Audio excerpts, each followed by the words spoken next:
근데 저는 사실은 조의원 판사도 그렇게까지는 몰랐는데 2008년 삼성 특검 사례를 알고 있을 겁니다.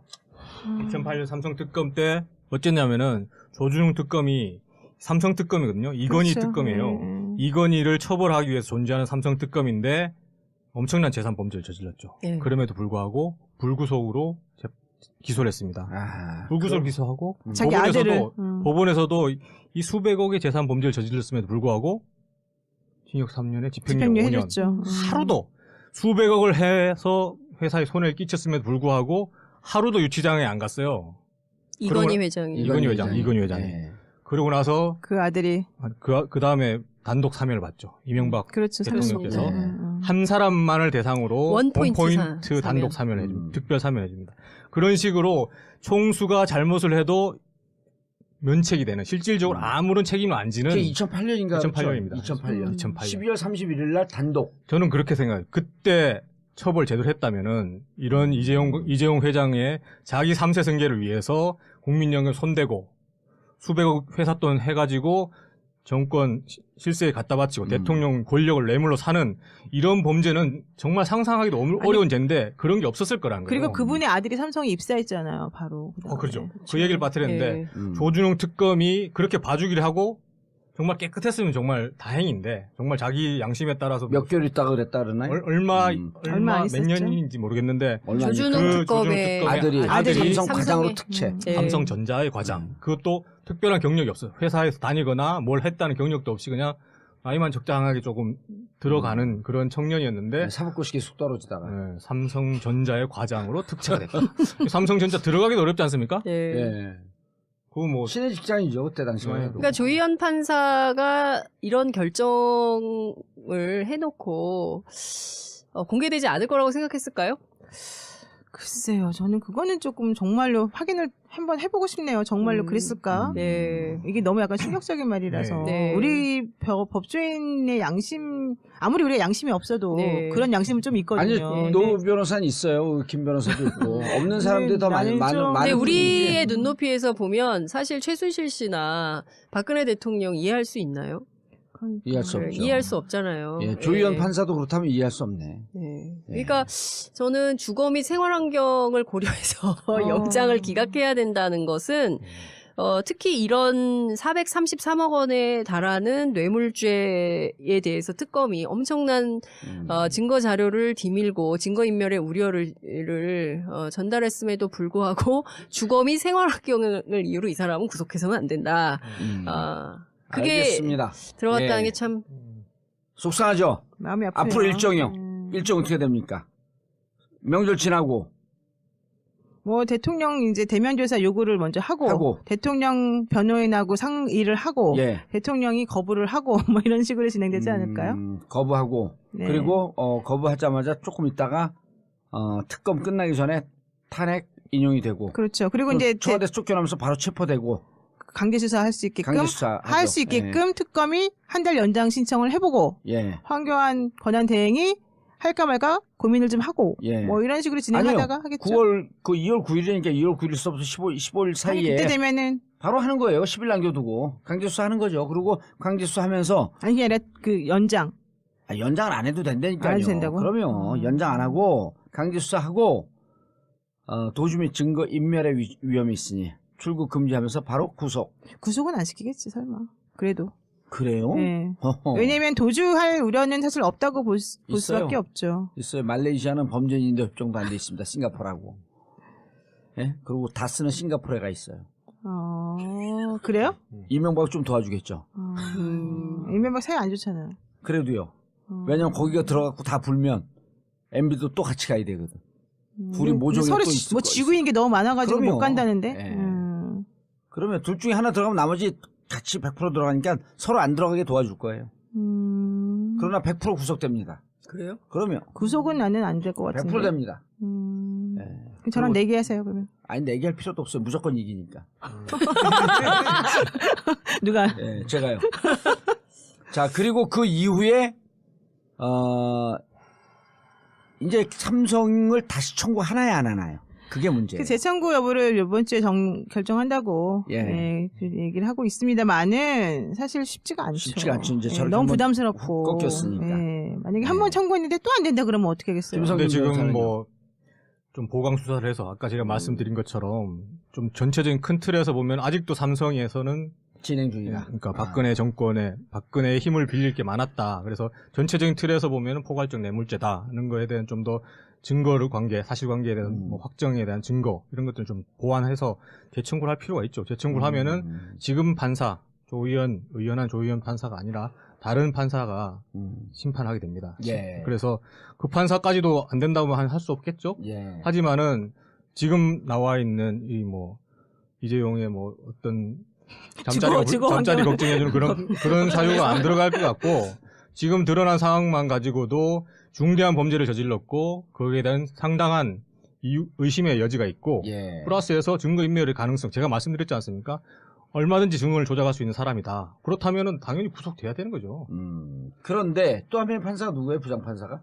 또 한 분의 부장판사가 성창호 판사 아니에요. 네. 그러게 되면은 만약에 재청구하면 예. 조 의원한테는 안 가고 성창호 판사한테 가는 거 그게 아닌가요? 이제 배당 룰이죠. 그렇게 돼야 되겠죠, 당연히. 예. 그렇게 되면 제가 알기로는 그 재판부에 있을 때 네.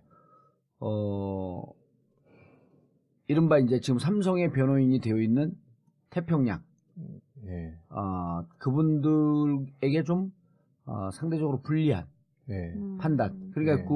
그분들 입장에서 태평양 입장에서 보게 되면 좀 불리한 판결이겠지만 개개인 국민들이 보게 되면 대단히 태평양이나 이런 데 영향받지 않고 공정하고 합리적인 판결을 한 그런 기록이 한두 건이 있어요. 그래서 이번에 만약에 송창호 판사에게 간다면 예. 이른바 이런 아까 장 기자가 얘기했던 직업윤리 예. 혹은 이런 걸 외면하면서 혹은 주거 걱정하면서 이런 판결을 하지는 않을지 않고 정말 예, 뭐.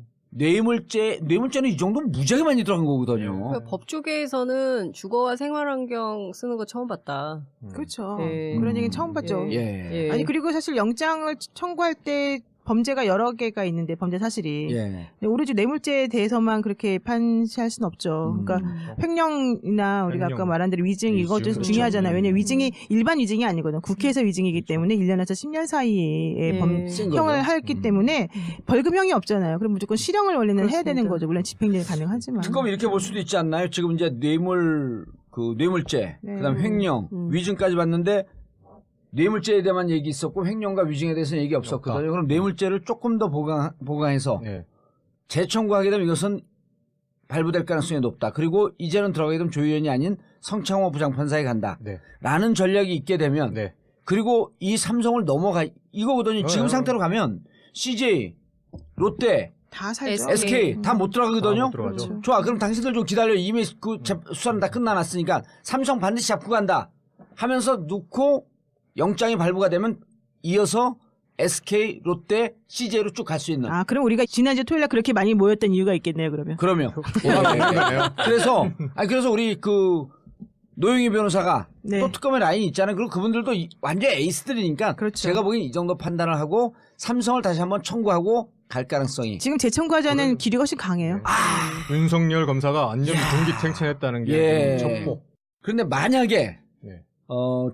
이게 재청구되면은 네. 성창호 판사로 갈 거 아니에요. 조 의원한테 그렇죠. 조 의원 판사한테는 안 가죠. 조의원 부장 말고 다른 두 분 중에 한 분한테 가겠죠. 근데 이건 단독으로 못 가죠. 그래서 아무래도 지금 너무 크니까 예, 아무래도 부장 판사한테 가는데 성창호 판사가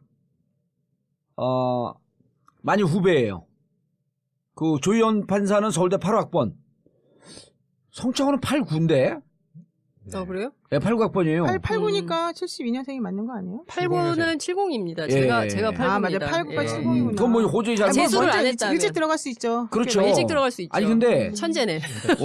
아니 89학번인데 7일까지는 되죠. 7일까지는 되지. 아니 89인데 어쨌든 네. 89라고 나는 이제 90이나 91일 수도 89가 있어요. 중요한 게 아니라 네. 예. 그 사람 근데 성향을 말해요. 나이는 어린데 똑똑하다는 거죠, 일단. 빨리 된 거지. 거예요. 25기니까. 네. 그리고 그쪽에서 3명 중에 제일 에이스는 성창호입니다. 아, 그래요? 예, 그리고 성창호는 고법 부장판사의 거의 영순위예요. 승진이. 원래 25기는 69년생, 70년생 이런 사람들이 되는 건데 67, 8, 9 이런 사람들이 되는 건데. 예, 그냥 빨리 된 거예요. 그렇죠. 그러니까 똑똑하고 실제로 에이스라고 다 알고 있어. 그렇죠. 그리고 이 양반이 누구냐? 양승태 비서 출신이에요. 대법원장 비서 했었어요. 예, 비서했었어요. 그리고 네. 조 의원은 대법원 도서관 출신이에요.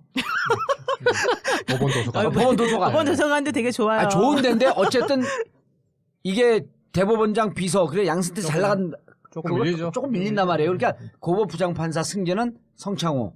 그래서 이 양반이 조희엽 부장판사의 판결에 대해서 좀 쪽팔려 할 수 있다. 특히 그 주거 문제 관련해서. 아, 그건 이미 다 소문났어요. 그러네. 이건 진짜. 우리 에이스 부장판사들의 자존심을 건드렸죠. 자존심을 건드린 거다. 다시 들어와라. 발부다 나는. 아, 그럼 특검한테 전화 빨리 해야 되겠네요. 아니 그건 노영희 변호사가 있으니까 재청구해야죠. 재청구해야죠. 재청구되면 성창호 부장판사한테 가면은 그분의 양심, 그분의 실력 이런 거로 봤을 때 발부될 가능성이 높고 그거 발부되고 난 다음에 그 다음에 그렇죠. 기다렸다가 순풍이 돋다는 거죠. 그렇죠. 발부되고 난 다음에 그 다음에 SK 넣고 또 대통령도 또 대통령 놓고. 대면 조사하고 네, 롯데 놓고. 그 다음에 CJ 넣고. 그렇죠. 줄줄이 가네. 구속의 이유가 자기 스스로가 거짓말할 동기를 없애버려요. 예. 그래서 진실을 말하게 하는 어떤 그런 위화력이 있는 거죠. 겁이 있는 거죠. 근데 원래 이게 공안 시절에는 이렇게 이런 거 하지 말고 우리가 불구속 수사하자 그랬다. 우리도 왔다리 갔다리 하네 이게. 그렇죠. 아니 불구속 수사가 원칙이죠. 그렇지만 그렇죠. 죄질이 나쁘잖아요. 그렇죠. 증거 인멸을 했잖아요. 예, 증거인멸을 하고 있잖아요. 예, 너무 그러니까 중대한 범죄죠, 사실은. 과거의 공안 사범들하고는 이게 죄질이 완전히 다른 겁니다. 그렇죠. 예. 예, 악질적인 범죄예요. 그리고 그분들에게 죽어 이런 얘기 하지 말고 교도소 밥도 무상급식 충분히 먹을 만하다. 이런 것을 보여줄 수 제대로 했다면은 이런 이재용 회장의 자기 3세 승계를 위해서 국민연금 손대고 수백억 회삿돈 해가지고 정권 실세에 갖다 바치고 대통령 권력을 뇌물로 사는 이런 범죄는 정말 상상하기도 어려운 죄인데 그런 게 없었을 거란 거예요. 그리고 그분의 아들이 삼성에 입사했잖아요, 바로. 그렇죠. 그렇죠. 그 얘기를 빠뜨렸는데 예. 조준용 특검이 그렇게 봐주기를 하고 정말 깨끗했으면 정말 다행인데 정말 자기 양심에 따라서 몇 개월 있다가 그랬다 그러나요? 얼마 얼마 안 몇 있었죠? 년인지 모르겠는데 얼마 안 조준용 그 특검의 아들이 삼성 삼성의- 과장으로 특채. 예. 삼성전자의 과장. 그것도 특별한 경력이 없어요. 회사에서 다니거나 뭘 했다는 경력도 없이 그냥 나이만 적당하게 조금 들어가는 그런 청년이었는데 사법고시기 속 떨어지다가. 삼성전자의 과장으로 특채가 됐다. 삼성전자 들어가기도 어렵지 않습니까? 예. 예. 그거 뭐 신의 직장이죠 그때 당시만 해도. 그러니까 조희연 판사가 이런 결정을 해놓고 공개되지 않을 거라고 생각했을까요? 글쎄, 근데 저는 사실은 조의원 판사도 그렇게까지는 몰랐는데. 2008년 삼성 특검 사례를 알고 있을 겁니다. 2008년 삼성 특검 때 어쨌냐면은 조준용 특검이 삼성 특검이거든요. 이건희 그렇죠. 특검이에요. 이건희를 처벌하기 위해서 존재하는 삼성 특검인데 엄청난 재산 범죄를 저질렀죠. 예. 그럼에도 불구하고 불구속으로 기소를 했습니다. 불구속 기소하고 자기 아들을. 법원에서도 이 수백억의 재산 범죄를 저질렀음에도 불구하고 징역 3년에 집행유예 집행유예 5년. 해줬죠. 하루도 네, 저는 그거는 조금 정말로 확인을 한번 해보고 싶네요. 정말로 그랬을까? 네. 이게 너무 약간 충격적인 말이라서 네. 우리 법조인의 양심 아무리 우리가 양심이 없어도 네. 그런 양심은 좀 아니 있거든요. 노 변호사는 있어요. 김 변호사도 있고 없는 사람들이 더 많은 나는 좀- 근데 분들이- 우리의 눈높이에서 보면 사실 최순실 씨나 박근혜 대통령 이해할 수 있나요? 이해할 수 네, 없죠. 이해할 수 없잖아요. 예, 조희연 예. 판사도 그렇다면 이해할 수 없네. 네. 그러니까 저는 주거 및 생활환경 수백억을 해서 회사에 손해를 끼쳤음에도 불구하고 하루도 유치장에 안 갔어요. 이건희 회장이 이건희 회장이. 예. 그러고 나서 그 아들이 그 다음에 단독 사면을 받죠. 이명박 그렇죠. 대통령께서 그렇습니다. 한 사람만을 대상으로 원포인트 원포인트 단독 사면. 사면을 해줍니다. 특별 사면을 해줍니다. 그런 식으로 총수가 잘못을 해도 면책이 되는 실질적으로 아무런 책임을 안 지는 그게 2008년인가? 2008년입니다. 2008년. 2008년. 12월 31일 날 단독. 저는 그렇게 생각해요. 그때 처벌